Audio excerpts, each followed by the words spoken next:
Haroldo Sánchez, sin reservas. Un líder es aquel que fuera del desorden aporta simplicidad, armonía en la discordia y oportunidad en la dificultad. Como siempre, le agradezco su fiel sintonía para un programa más de A Fondo Sin Reservas.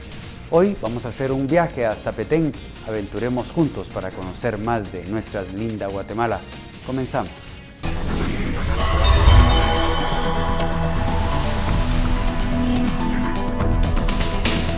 El departamento de Petén está situado en la región norte del país, limita al sur con Izabal y Alta Verapaz, al oeste con México y al este con Belice. Se caracteriza por su riqueza arqueológica, su flora y su fauna. A nivel mundial es conocido como el corazón del mundo maya y hoy haremos un recorrido por los sitios más antiguos, emblemáticos y que guardan una gran historia.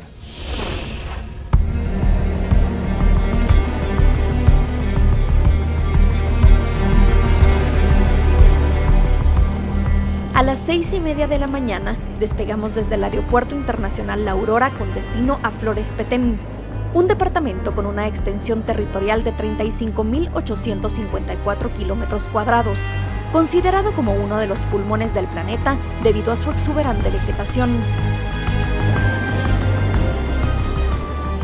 Nuestro recorrido aéreo duró aproximadamente 30 minutos y lo hicimos en el primer jet de transportes aéreos guatemaltecos TAG, el único jet comercial con matrícula guatemalteca que puede viajar a 37.000 pies de altura.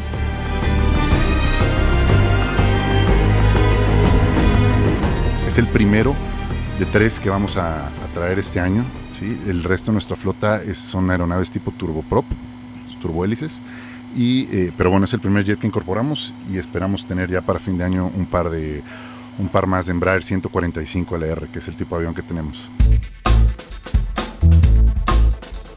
TAG es la única aerolínea 100% guatemalteca. Se vende en 190 países, ofreciendo rutas en Guatemala, Honduras, El Salvador y Belice. En Guatemala realiza vuelos diarios a Puerto Barrios y Petén, acercando a turistas nacionales y extranjeros a la cuna de la gran civilización maya, pues en este departamento tienen tours en helicóptero para llegar de una forma más rápida y fácil a lugares lejanos y sobre todo místicos. San Bartolo, por ejemplo, que es Piedras Negras, que es otro lugar impresionante, es muy bonito, donde también ofrecemos los tours en el mirador. Es un helicóptero, es un Curiel B3 de fabricación europea, le caben, tiene una configuración hasta 6 pasajeros y bueno, nos da perfectamente bien para llegar a todos esos destinos, ¿no? Que en muchas ocasiones por tierra es un poquito complicado el acceso.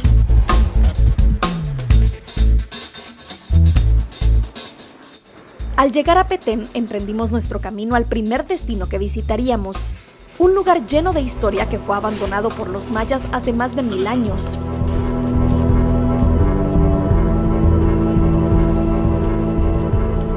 Tikal guarda los restos arqueológicos más fascinantes de la antigua civilización maya.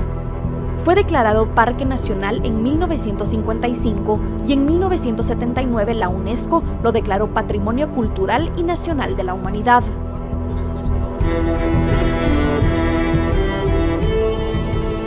El porcentaje de lo que está restaurado es mínimo en comparación a todo lo que hay. Solo en el centro de la ciudad, que son 16 kilómetros cuadrados, hay unos 4.000 edificios aproximadamente. De esto tal vez podemos apreciar un 5 o un 10%, exagerando, ¿verdad?, que está restaurado. Lo demás todavía está bajo la selva.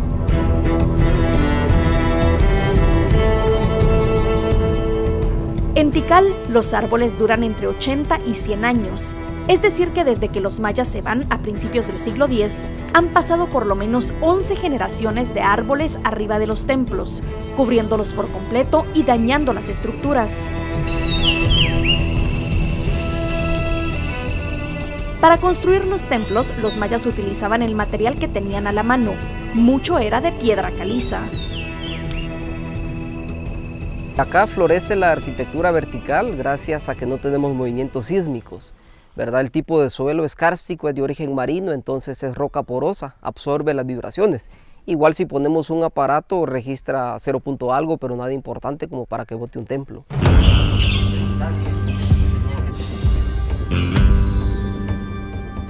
Nuestro recorrido por el Parque Tikal inició por el Grupo G, el Palacio de las Acanaladuras.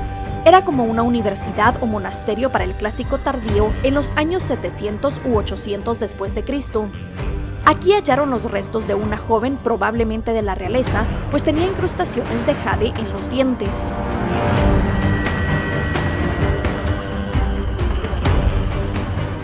La Plaza de los Siete Templos, que fue construida en el clásico tardío 700 después de Jesús, todo diseñado para el tema del juego de la pelota.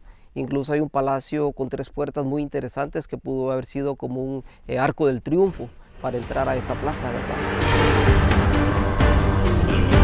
También tiene alfarda, una especie de pasamano delimitando. Nuestra caminata entre montículos y selva continuó hasta llegar a uno de los templos más importantes de Tikal, uno de los más altos que fue construido en el 650 después de Cristo. En 1848, Ambrosio Tut descubrió el templo número 5, que es el que tengo a mis espaldas. Este fue el primer gran templo en ser construido y fue con fines ceremoniales y astronómicos.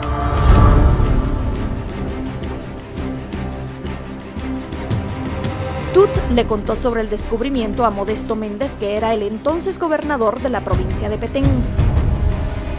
Cuando visitaron el lugar se sorprendieron, pues tenían frente a ellos impresionantes templos, plazas abiertas y construcciones de varios niveles en donde alguna vez vivieron sacerdotes y reyes.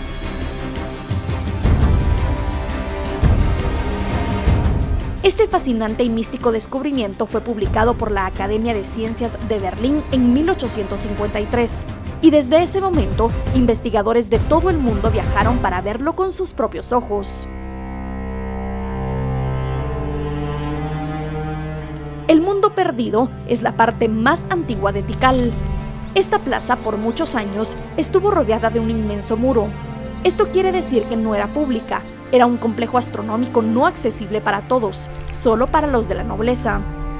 Los templos en este lugar tienen bases inmensas que en pocas ocasiones se logran percibir. Por ejemplo, la Gran Plaza, donde hay una gran cantidad de estelas y altares, tiene una enorme plataforma. Puede tener más de 5 metros de altura, bien hechas, como una tabla de ajedrez, rellenando cuadrito por cuadrito para poder soportar el peso de los edificios. Acá nos encontramos en lo que conocemos como la Gran Plaza, encontramos el Templo 1, el Templo 2, Templo 1 también conocido como el Gran Jaguar, el ícono de la arquitectura maya, ¿verdad? Para nosotros en Guatemala, uno de los más esbeltos. El Templo 2 también conocido como Templo de las Máscaras. Ahora los vemos ya sin los colores que tenían en su momento. Tenemos que imaginarlo de color rojo. El Gran Jaguar es una pirámide funeraria que se empezó a construir en el 700 de nuestra era.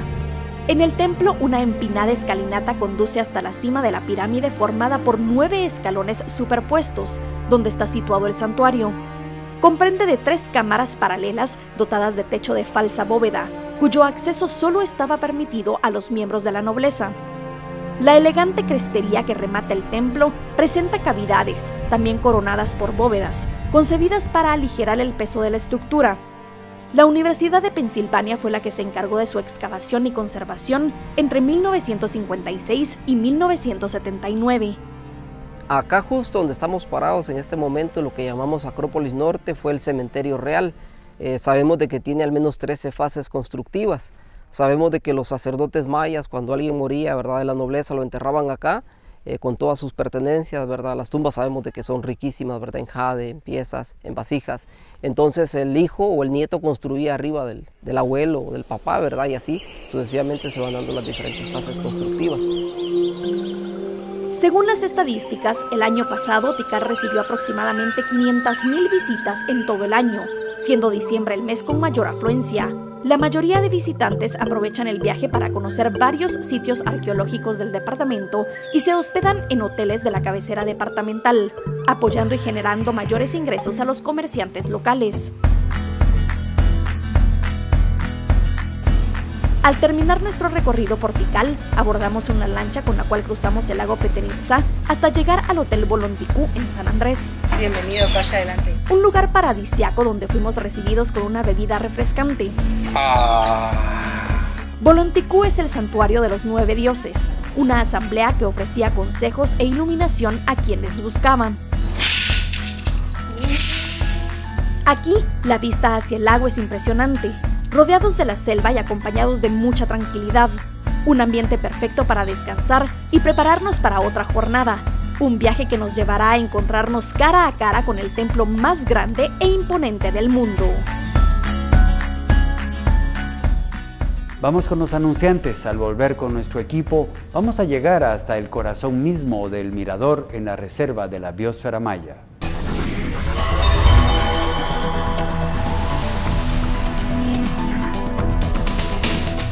Después de la visita al Parque Nacional Tikal, Paula y Jorge de nuestra redacción emprendieron una nueva aventura. El mirador está en la reserva de la Biosfera Maya a 90 kilómetros de la isla de Flores Petén. Este mágico lugar data del año 600 a.C. y guarda entre su selva la pirámide más alta descubierta en Mesoamérica.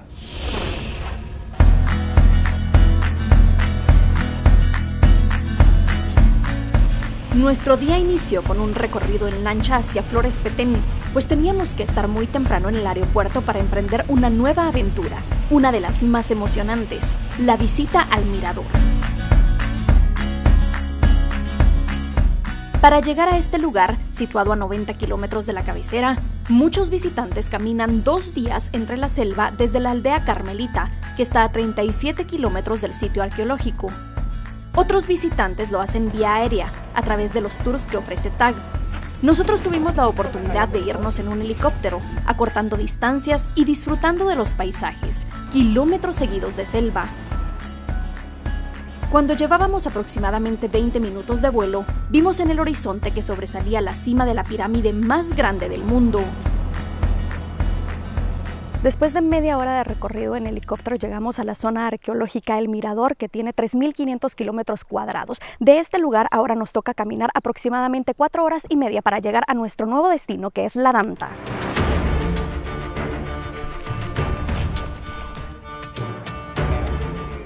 El mirador es una de las áreas más antiguas de las tierras bajas centrales de Petén. De hecho, se cree que en este lugar se inició la cultura maya y tuvo un auge en la construcción en el año 350 a.C. Hay aproximadamente 50 sitios que son sumamente importantes para el establecimiento de la historia de uno de los periodos más tempranos de la cultura maya. Estamos tratando acá con fechas desde el 1200, 1500 antes de Cristo para fases de construcción. Este sitio cuenta con 35 estructuras triádicas, es decir, que una plataforma artificial soporta 3 pirámides, 2 más pequeñas que la pirámide central, formando la plaza. El circuito mirador lo conforman las ciudades Nacbé, La Florida y El Tintal. Es 4 veces más grande que Tikal y se cree que cuenta con más de 4.000 pirámides. 1926 hay un reporte que lo toman los contratistas del chicle, del campamento de chicleros. Estos son 2 extranjeros y ellos vienen para Mirador para hacerlo público a los ojos de los investigadores del momento, ¿ya? Entonces, luego hay 2 fotógrafos que sobrevuelan la zona, toman fotografías de las pirámides, especialmente esta y el Tigre.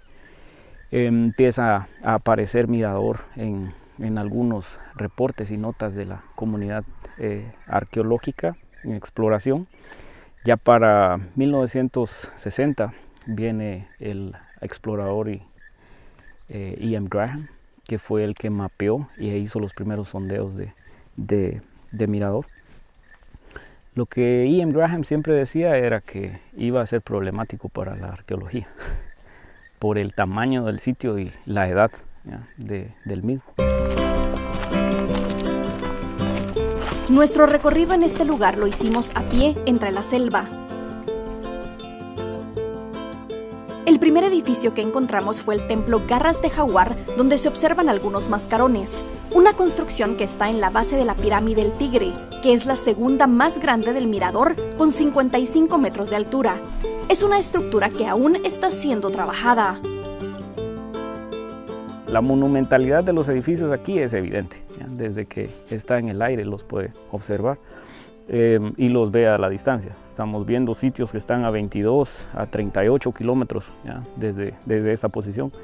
Estamos a 72 metros desde la base de esta pirámide.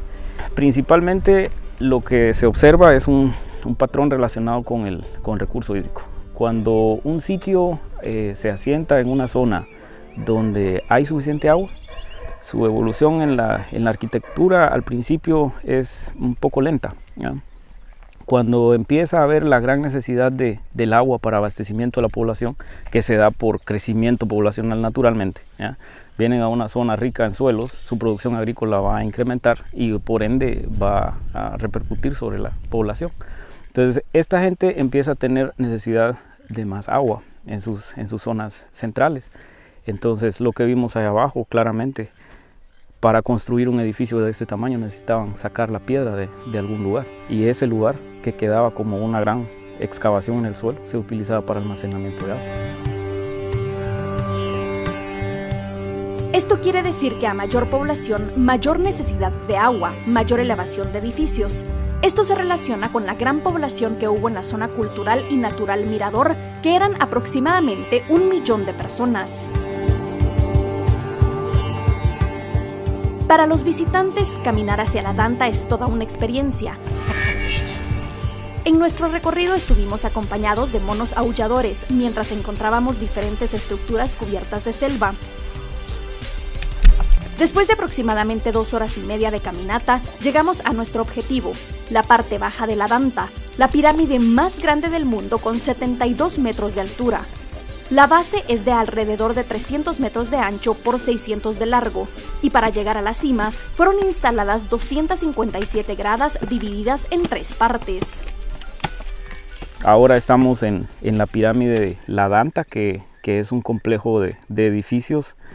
Es la pirámide más voluminosa del mundo y sigue siendo la construcción de las civilizaciones antiguas más antigua más grande de América.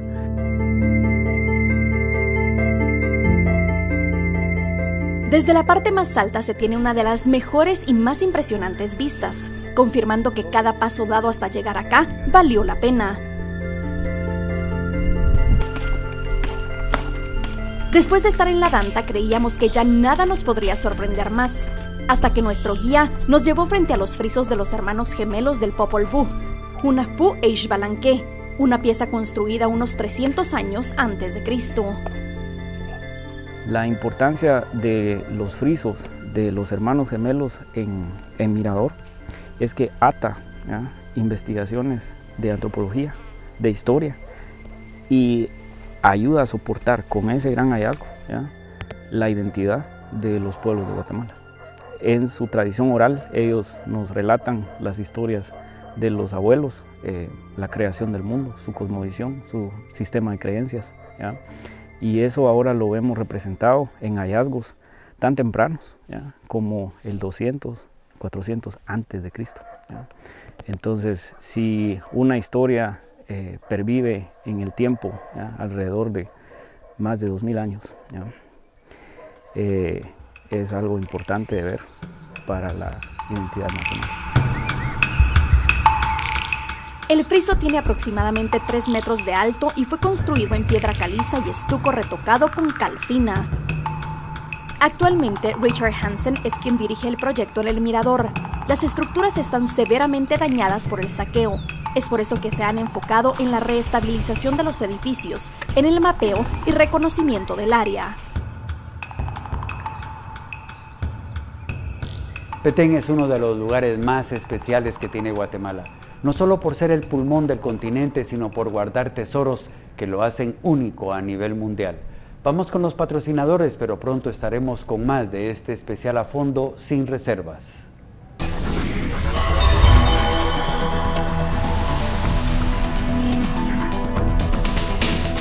Petén es uno de los departamentos más visitados por turistas nacionales y extranjeros. Sin embargo, hay un sitio que para una gran mayoría es aún desconocido, a pesar de haber sido descubierto antes que Tikal.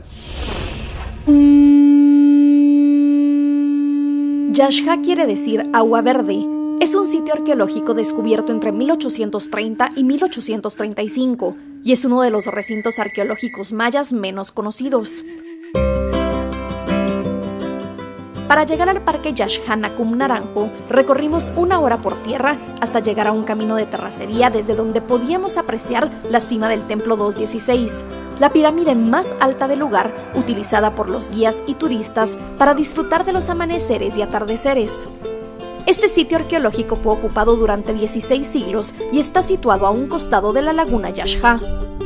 Tiene una magia muy especial por estar a la orilla de una laguna, ¿verdad? Del mismo nombre, Yaxha. Entonces, algo muy interesante es de que fue construida la ciudad sobre una colina que corre a toda la orilla de la laguna. Entonces, esta colina la fueron transformando en terrazas. Fueron haciendo terrazas y luego ya sobre estas construyen los edificios, ¿verdad? Las pirámides, los templos.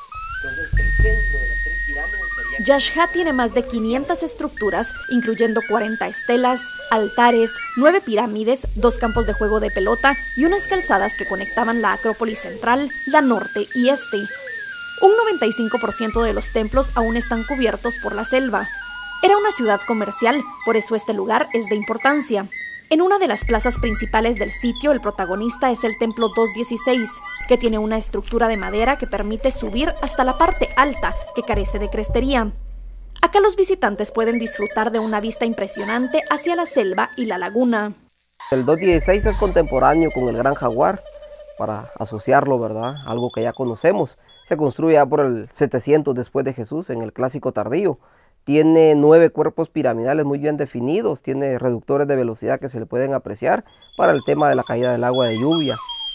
Este templo es conocido también como Manos Rojas, pues se encontraron impresiones de manos en color rojo y una tumba. Continuamos con nuestra caminata por los tranquilos senderos del sitio hasta llegar a un impresionante escenario que guarda la historia en antiguas imágenes. Son los famosos frisos. Está al pie de acá de la Acrópolis Norte. Esto es algo muy interesante porque durante el preclásico tenemos algunas interpretaciones de Fassen que el pueblo le rendía culto a estas decoraciones, estas representaciones de lo divino, ¿verdad? Ahora pareciera ser de que hay un cambio político, ideológico, ¿verdad? Para el clásico temprano, donde el sacerdote con más conocimiento cubre estas representaciones de lo divino y aparece él representado en una piedra que conocemos hoy como estela. Entonces para el clásico más que todo se le rendía culto al sacerdote. Esto aclara el por qué el pueblo asesinaba a los sacerdotes, pues cuando la comida faltaba no iban en contra de los dioses sino de ellos. Nuestro recorrido en Yaxha terminó acá, frente a estas grandes estructuras milenarias que tienen relación con otros templos situados del otro lado del mundo. Este es el lugar quizá más emblemático, ¿verdad?, de Yaxha. Esto viene del preclásico, esa arquitectura que se comparte, ¿verdad?, en varias ciudades por muchos siglos. Es el patrón triádico que le llamamos comúnmente, pero sabemos gracias a algunas investigaciones que es el famoso Oxtetún. Para los que hablan, ¿verdad?, algún idioma maya van a entender de esto, ¿verdad? Oxtetún se puede traducir como 3 piedras para el fuego, que es donde los mayas, ¿verdad?, creían el origen de la vida. Es la representación de la constelación de Orión. Incluso esto lo vamos a encontrar en todo el mundo, en la línea de luz, y vemos de que la mejor versión está en Egipto. Así que esto acá es la versión maya de la constelación de Orión.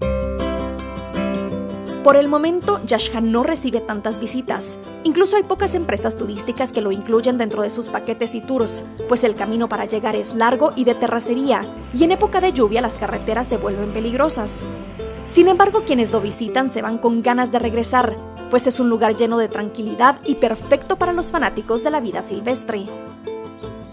La dieta de los mayas era variada. El pueblo se alimentaba principalmente de maíz, frijol y calabaza. Sin embargo, en la selva hallaban gran cantidad de plantas y frutas que tomaron importancia en su nutrición. La mayoría de personas que viven en Petén conocen el árbol y la semilla de Ramón y sus beneficios, y saben que fue uno de los principales alimentos de los antiguos mayas. Su producción se da mayormente en Petén, en la reserva tropical de la biosfera maya, y en la costa. La semilla de Ramón, conocida también como nuez maya, es altamente nutritiva, y en este departamento genera más de 300 empleos. En nuestro viaje a Petén tuvimos la oportunidad de visitar la sede de ANSA, que es un negocio dirigido por 20 mujeres de Ixtlú, quienes trabajan la semilla de Ramón. El Ramón da fruto solo 2 veces al año, en marzo y noviembre. Cuando el fruto cae al suelo, varios animales como las ardillas, los venados o los monos se la comen y dejan la semilla tirada. Mujeres del área las recolectan, las lavan y las ponen a secar. Luego las llevan a la sede de ANSA donde las venden por libra y le dan el secado final. Ya de ahí lo sacamos, lo tiramos allá al patio. Ahí pasan otros 3, 4 días de sol. Ya de ahí lo pepenamos y lo zarandeamos aquí. Aquí es una seleccionadora que le hicimos nosotros. Abajo cae lo que hicimos el pedazo y arriba queda el chibola que hicimos nosotros. Luego, ya seca, las guardan en una bodega y van sacando costales de 90 libras para dorar las semillas y después ya pasa al molino donde hacen la harina. La semilla de Ramón es alta en fibra, potasio, magnesio, calcio y antioxidantes. Incluso en la época precolombina era la principal fuente de alimento junto con el maíz y puede ser utilizada para hacer galletas, bebidas como café, panqueques, pan, pasteles y hasta helados. El ramón, con el que se pueden elaborar hasta 38 productos comestibles, podría convertirse en una solución para la desnutrición infantil en Guatemala por sus innumerables beneficios. Además, ayuda a la conservación de los recursos naturales de la reserva de la biosfera maya. El acto más valiente es pensar por uno mismo, pero siempre en voz alta. Cuidemos lo nuestro. Seamos la mejor versión de nosotros mismos en cualquier circunstancia. Gracias por haberme acompañado. Nos vemos mañana. Que descanse.